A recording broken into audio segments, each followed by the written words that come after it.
পরাশক্তি যুক্তরাষ্ট্রের মুখের উপর ফাইল ছুঁড়ে মারল ইরান। হোয়াইট হাউসের সাজানো ড্রয়িং রুমে বসে দাদাগিরি করার দিন কি তবে শেষ হয়ে এলো?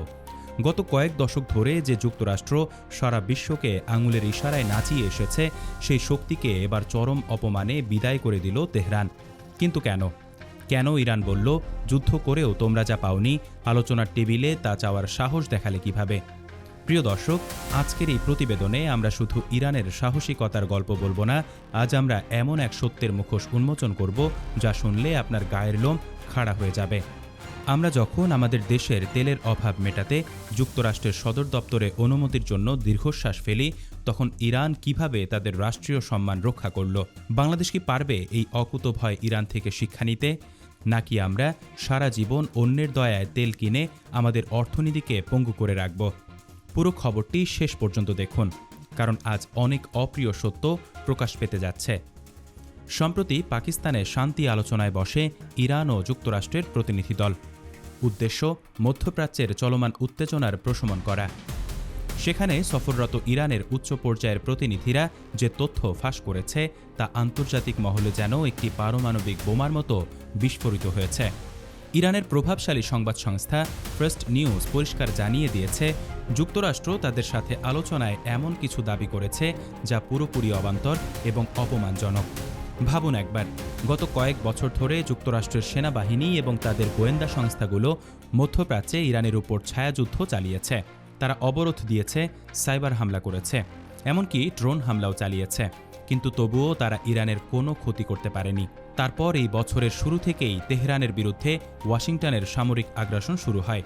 এত কিছুর পরও যুক্তরাষ্ট্র যখন দেখল যে ইরানকে দমানো অসম্ভব, তখন তারা আলোচনার টেবিলে বসে এমন সব শর্ত দিল যা কেবল একটি পরাজিত রাষ্ট্রের উপর চাপিয়ে দেয়া যায়। কিন্তু ইরান কি পরাজিত রাষ্ট্র? মোটেই না। তেহরানের সাফ কথা, আমরা মাথা নোয়াব না। যুক্তরাষ্ট্র মূলত তিনটি বিষয়ে ইরানের উপর খবরদারি করতে চেয়েছিল। প্রথমত, হরমুজ প্রণালীর নিয়ন্ত্রণ। যারা জানেন না তাদের বলে রাখি, এটি বিশ্বের সবথেকে গুরুত্বপূর্ণ জলপথ। সারা বিশ্বের মোট জ্বালানি তেলের একটি বিশাল অংশ এই সরু পথ দিয়ে প্রবাহিত হয়। ওয়াশিংটন চায় এই পথের চাবিকাঠি তাদের হাতে রাখতে, যাতে তারা যাকে ইচ্ছা তেল দিতে পারে এবং যাকে ইচ্ছা তেল থেকে বঞ্চিত করতে পারে। দ্বিতীয়ত, ইরানের পারমাণবিক কর্মসূচি।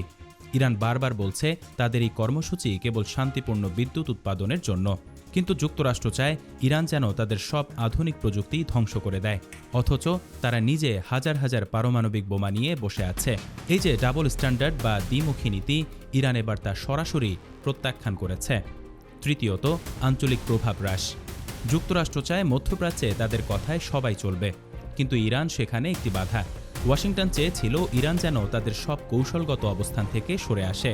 ইরান জবাব দিয়েছে, আলোচনা মানে আত্মসমর্পণ নয়। ইরান প্রমাণ করেছে যে সম্মান নিয়ে বাঁচতে হলে আগে দাদাগিরিকে না বলা শিখতে হয়। এবার আসি আমাদের নিজেদের কথায়। বাংলাদেশের মানুষ যখন প্রতিদিন পেট্রোল পাম্পে লাইনে দাঁড়িয়ে চড়া দামে তেল কেনে, তখন কি তারা জানে কেন এই তেলের দাম এত বেশি? কেন আমরা সস্তায় তেল আনতে পারছি না? বাংলাদেশ আজ এক অদৃশ্য শিকলে বন্দী। আমাদের যখন তেলের প্রয়োজন হয়, তখন আমাদের নীতি নির্ধারকরা তাকিয়ে থাকেন ওয়াশিংটনের দিকে। রাশিয়া আমাদের সস্তায় তেল দিতে চায়, ইরান আমাদের সস্তায় তেল দিতে চায়, কিন্তু আমরা কেন নিতে পারি না? কারণ আমাদের ভয় হয়। আমাদের ভয় হয় যুক্তরাষ্ট্র যদি আমাদের উপর নিষেধাজ্ঞা বা স্যাংশন দেয়। ভেবে দেখুন, আমরা একটি স্বাধীন দেশ, আমাদের জনগণের তে কেনা স্বাধীনতা, অথচ আমাদের এক ফোঁটা তেল কেনার জন্য অন্য একটি দেশের গ্রিন সিগন্যাল বা অনুমতির অপেক্ষা করতে হয়। এটি কি সার্বভৌমত্বের অবমাননা নয়? ইরান আজ যা করে দেখিয়েছে তা হল মেরুদণ্ড সোজা রাখার এক জাজল্যমান উদাহরণ। তারা যুক্তরাষ্ট্রের রক্তচক্ষুকে পরোয়া করেনি।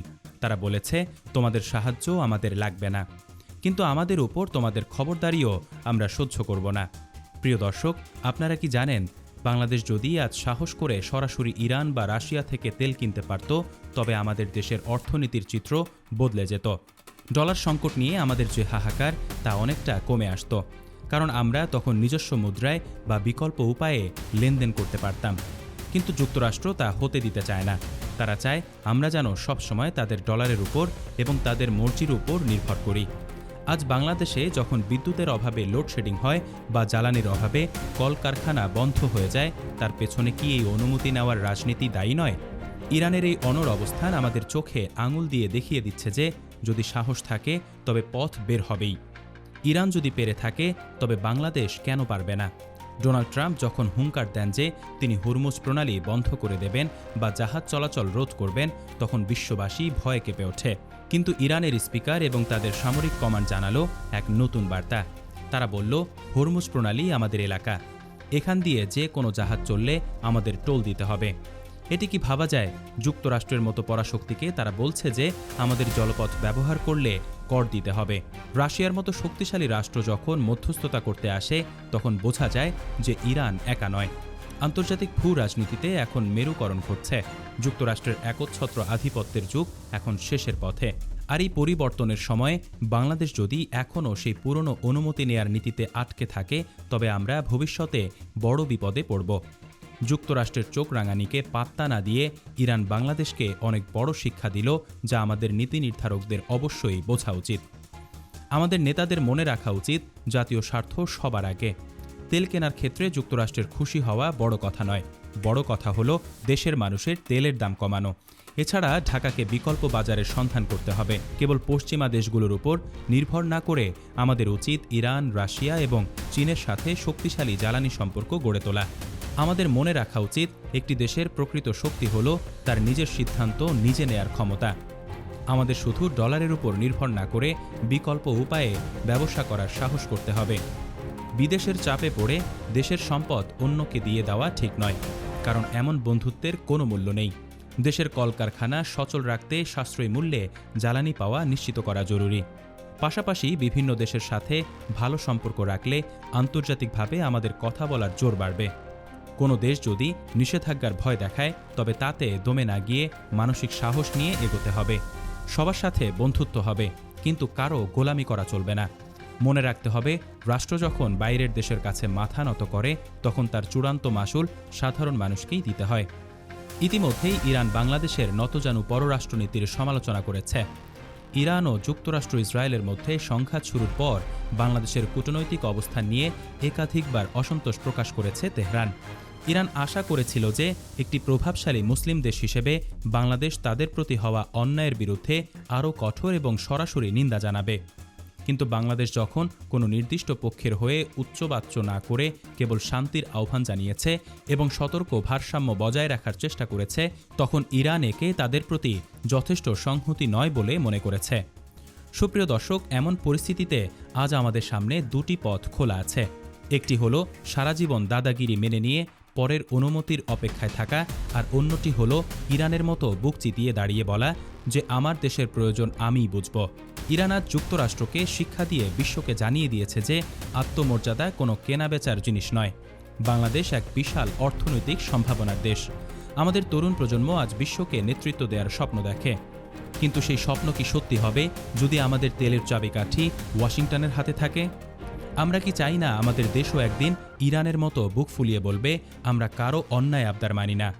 ইরানের এই সাহসী পদক্ষেপ নিয়ে আপনাদের মতামত কি? আপনারা কি মনে করেন বাংলাদেশের উচিত যুক্তরাষ্ট্রের অনুমতির তোয়াক্কা না করে সরাসরি তেল আমদানিতে যাওয়া? আপনার একটি কমেন্ট হয়তো বড় কোনো পরিবর্তনের ডাক হতে পারে। ভিডিওটি শেয়ার করে ছড়িয়ে দিন সবার মাঝে, যাতে আমাদের নীতি নির্ধারকদের কানেও এই সত্য পৌঁছে যায়।